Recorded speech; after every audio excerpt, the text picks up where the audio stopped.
Manifestation is real. You can't have one thing without the polar opposite. If I try, I could fail. Well, if I try, I could be wildly successful. The three universal modalities of fear. The very first one is the fear of failure. Number two is, if I try to do something different, what if somebody criticizes me? We don't like criticism, so it kind of tempers us and dumbs us down. Number three is a big one, and that is, you can either use failures to feel defeated, or you can use your failures as feedback. We've got to give ourselves permission to make the most of this life, to make the best of ourselves. And sometimes that is going to involve. Welcome to Coaching by the Beach, where we help you materialize the vision you have for your business, your life, your family, and the world. I'm Trevor McGregor, Master Coach. And I'm Leesa McGregor, international best-selling author, speaker, and entrepreneur. Together, we've built an 8-figure empire, and we've broken free from the ordinary to lead lives of extraordinary freedom, impact, and fulfillment. And now we're here to guide you to do the same. If you've been searching for more success, more wealth, and more freedom, tune in and let's embark on this journey together. Welcome back to another episode of Coaching by the Beach. I'm Coach Trevor McGregor here with my beautiful wife, Leesa. Leesa, how are you? I am amazing. Well, I am amazing alongside of you, and I'm so excited for today's episode because in the last episode, we talked about the 5 freedom framework, and today we're going to get into an absolute beautiful flow of why people don't believe they can have what they really want, why people are held back from really going out there and achieving all their hopes and dreams. Absolutely. I think that there is one piece that is stopping all of us from creating the life that we truly want. And we're going to dive into this really deeply in this episode. We're going to talk about the ins, the outs. Why is it that we prevent ourselves from going for what it is that we want? Why is it that we think that other people can have that life, but we can't have that life? Why do we look at others and go, oh, easy for them, but yet we feel like it's just not possible for us? You know, we're going to be diving deep on all these pieces. And I think, you know, you've got so much to say about this. You've transformed the lives of thousands and thousands of people at this point with your work. And I want you to share some of the frameworks, some of the things that have really helped your clients to step into their best life. What are the things that help them to reach their fullest potential? I think we need to really start with that, and then we'll go into more detail about, you know, my philosophy as well. Well, very good. And let's kick it off with the biggest thing is most people don't believe they can have what they want because of the way they were conditioned, right? Maybe it was your parents, or maybe it was your grandparents, or maybe it was your school teachers that said, you know, be quiet, get in line, right? Pay attention, stop daydreaming. And so we literally go through life being dumbed down. And what I'm here to say right out of the gate, and you know this very well, Leesa, is that most of our thoughts and our beliefs and our rules were conditioned by the age of 10. Now think about that, because we got people listening that might be in their teens, their 20s, 30s, 50s. Maybe we got people listening to this that are in their golden years. But ultimately, think about how you were conditioned by age 10 and how perhaps you were told that you could never be, do, or have what was in your heart. And the reality is we all have these imprints. We all have these imprints. Some of these imprints were things that happened accidentally. Some of these things were, it could have been repeatedly a comment from a parent or a grandparent or a teacher, as we were talking about. And I think really I know for myself, this started, I went down a deep dive journey of really understanding my beliefs when I was in my 20s. Because the truth is, I actually struggled a lot. You know, when I graduated from school, I remember thinking that I wasn't really smart. I didn't think I was that smart. I didn't think I was creative. And I certainly didn't think that I was interesting or that I was going to really live this extraordinary life. I really didn't feel that way at all, in fact. And I say that actually I struggled a lot with self-esteem when I was going through high school. And what I realize looking back is that it was my decision to really take a look at those beliefs that I had starting from high school.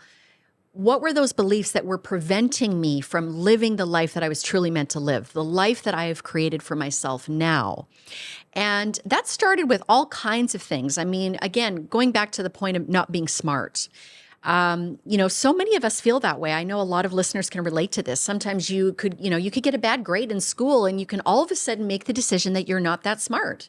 You could be in a job where you're struggling. You're not actually doing what you're meant to be doing. You're not in your strengths. And so then you just don't think that you're great at something, right? And so there's so many ways that we can limit ourselves, or we can feel that we're not smart.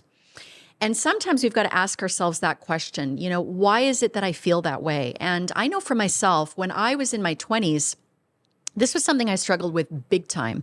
What I realized was that I was very driven. I actually really started to have a big vision for myself. I started to become pretty successful in my career.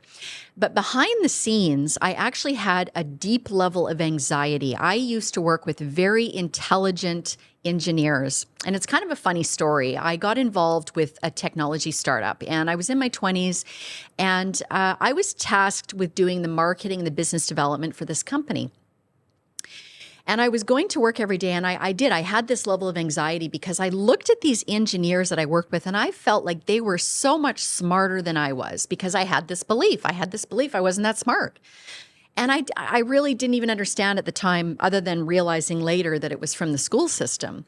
And so I didn't think I was smart. And so I spent my time feeling anxious all the time and looking at these people like they were better than me, looking at these people like they knew more than I did and that I wasn't capable.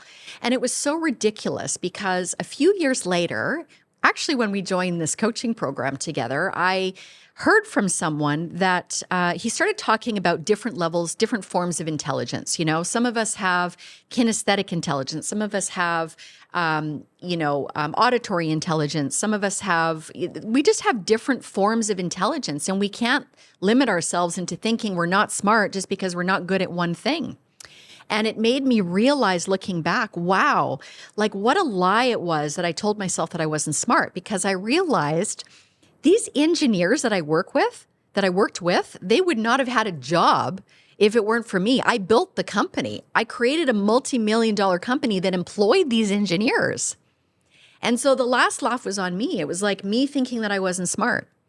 And I want to share another story to that point. And so the other thing that I used to think about when I was younger was that I wasn't that creative. And again, the last laugh was on me. So I get to my 30s, and I get this idea that I want to write a children's book, and again, I had to come up against this belief, like, am I creative? And somehow, some way, I got this idea for this book. I wrote this children's book, and I'm sharing a quick story here with you, and I will be sharing in more detail about the journey to creating this book.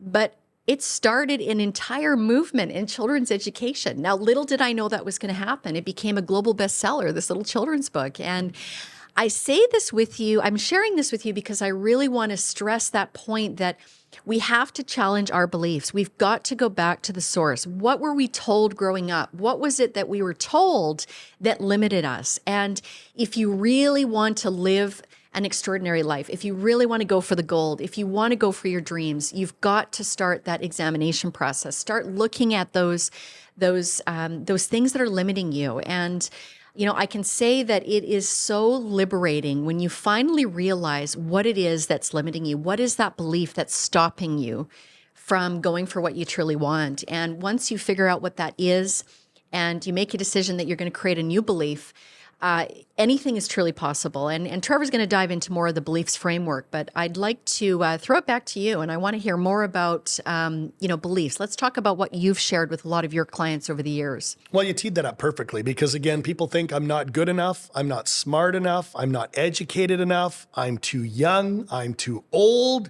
I'm too fat. I'm too thin. I'm too short. I'm too tall. I mean, we call that, the negative stack.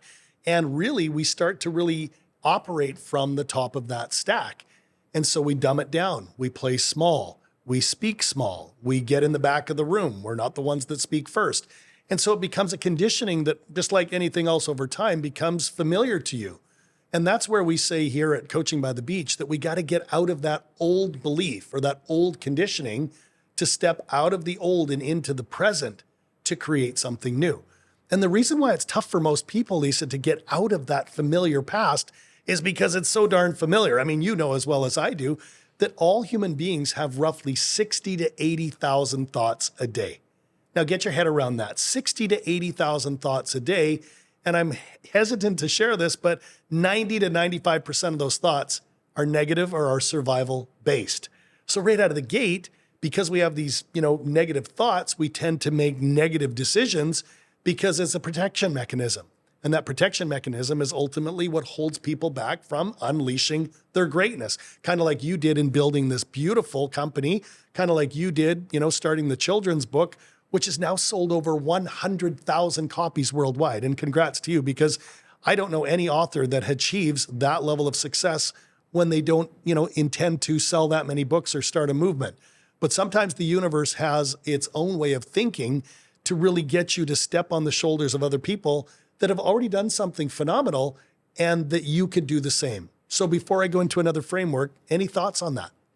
Yeah, I think it's, again, challenging that thought. Like, if not you, then who? It's like we've got to realize that when we're born, when we're a baby, when we're like fresh into this world, I mean, we don't have these limiting thoughts. We don't think that we're not good enough, we're not smart enough, we're not capable enough.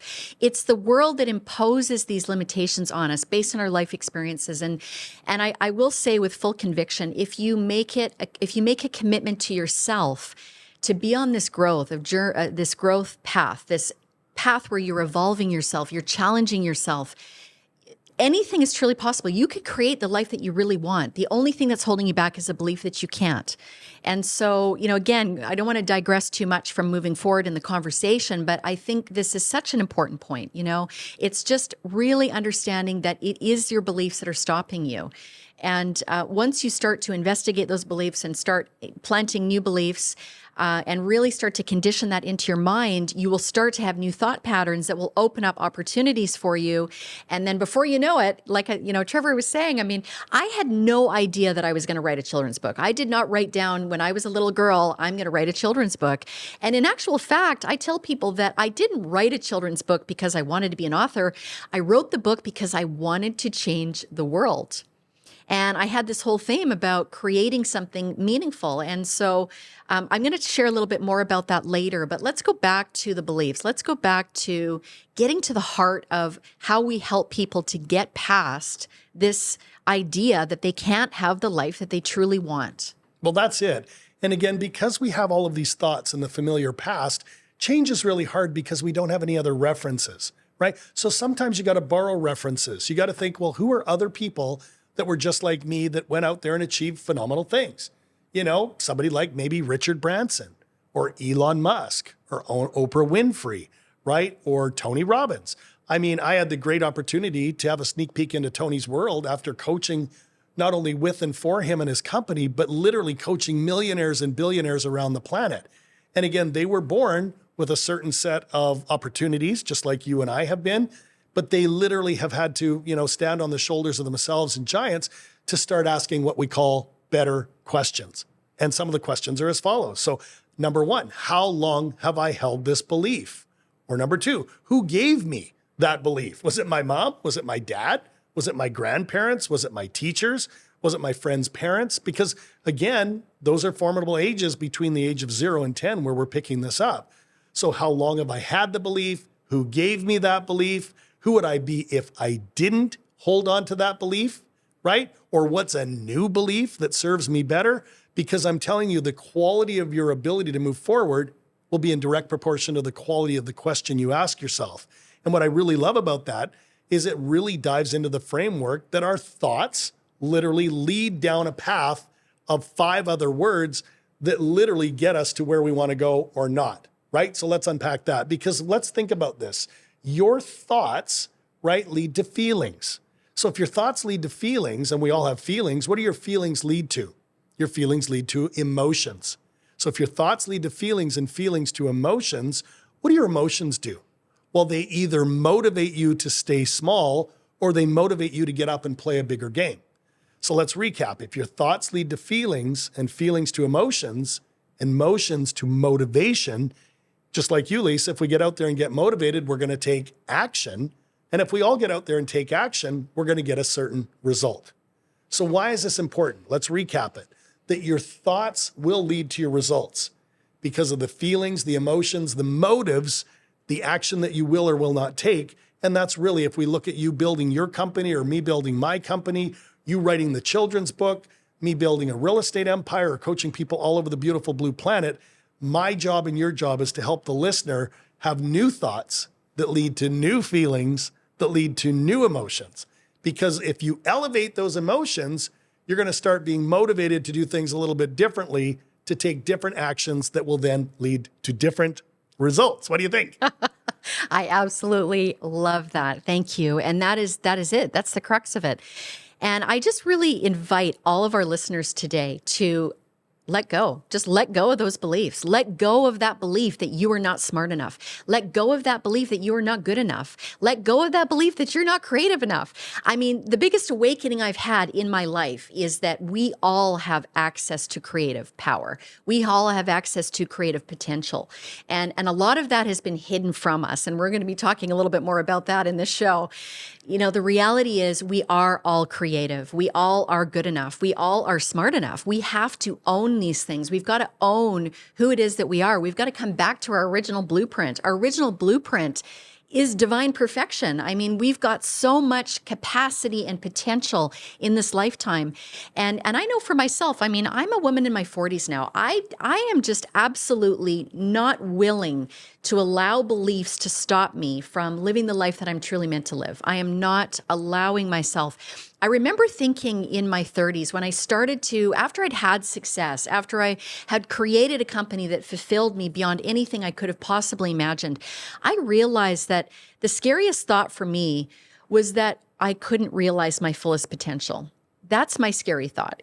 I don't have fears anymore about, I don't know what I used to fear. I just, my thought is like, you know, how can I live my fullest potential? And I really, this is the path. If you start to examine those beliefs and if you start to create a new identity for yourself, you start to realize that your life takes a different shape. It takes a different form. And all of a sudden, I mean, for us, it was like 2 years ago when we decided to make this big move to a tropical paradise, right? And there's a cool story behind this as well. So I might as well share it now while we're on the conversation. So one of our big passions is actually manifestation, because the truth is manifestation is real. It is something that you can harness the power that you have to create things. And years ago, Trevor and I put together a vision board.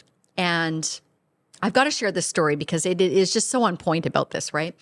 So we created this vision board years ago, and Trevor had the same vision that I did. He wanted the endless summer, and it was actually Trevor that created this vision board. And we had all these cool things listed on the board. It was like, you know, we wanted to travel, we wanted to have a house in different locations, and we really wanted this beautiful life. We wanted this tropical life, hence coaching by the beach.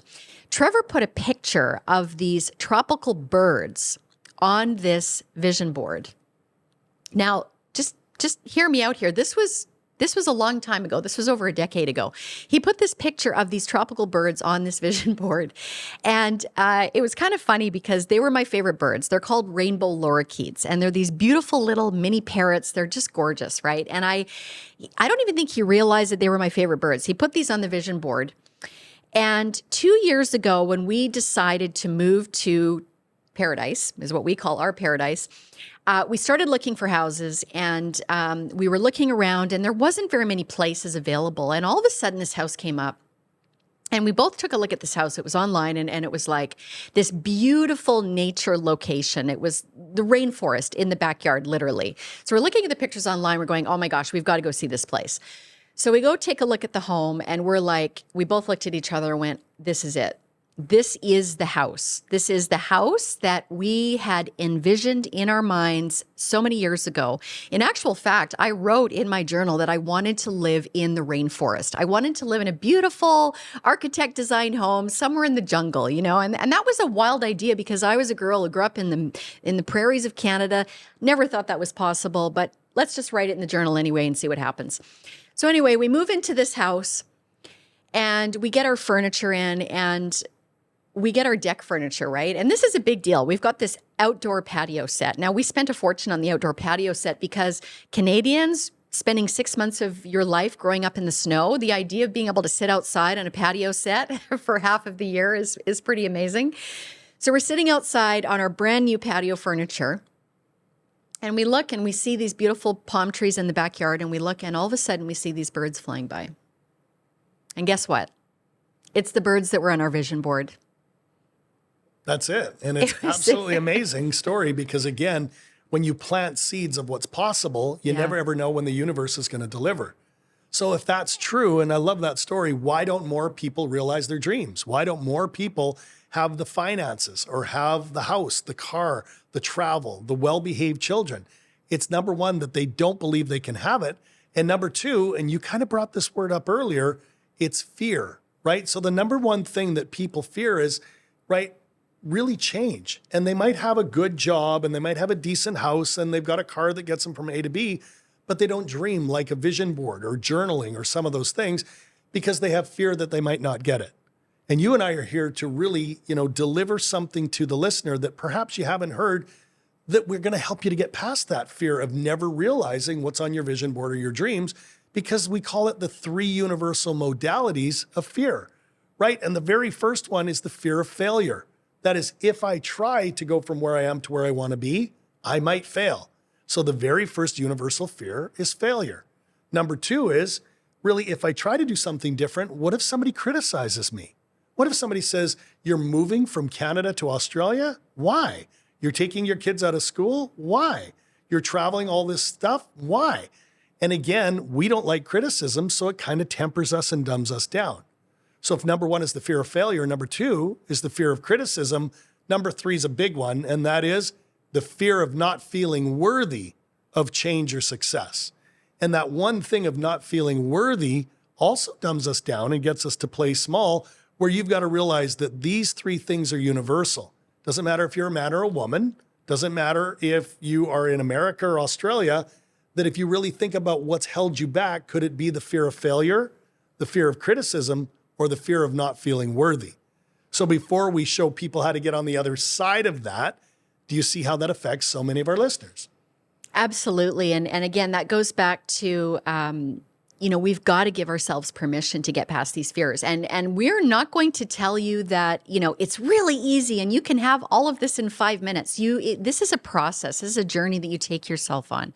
We've been down the path. We've had failures. Absolutely, we've had failures. And what we've learned from our failures is that you can either use failures to feel defeated, or you can use your failures as feedback to keep going, to keep growing. And I will tell you, my most spectacular failures have been the things that have strengthened me the most. The hardest times in my life have been the times where I have had to go through my own spiritual strength training to now get to this place, right? So it's trusting life. It's trusting it. And also, going back to these fears, the fear of criticism, what are other people going to think? Well, what I have to say to that is, this is your life. This is your life. This is of your creation. You were given this opportunity to have this life, okay? So we've got to give ourselves permission to make the most of this life, to make the best of ourselves. And sometimes that is going to involve criticism.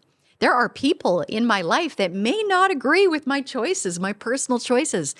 But at the end of the day, it's my family, it's my heart, it's what's in my heart, it's what's in my vision that I stay loyal to. And I think it's really important to recognize that most of us are here with a good-hearted nature. We want the best for ourselves. We want the best for our children. We want the best for our families. We want the best for the world. And so we've got to trust that. We've got to be able to get past these fears. We've got to give ourselves permission to let go of that thing that's stopping us.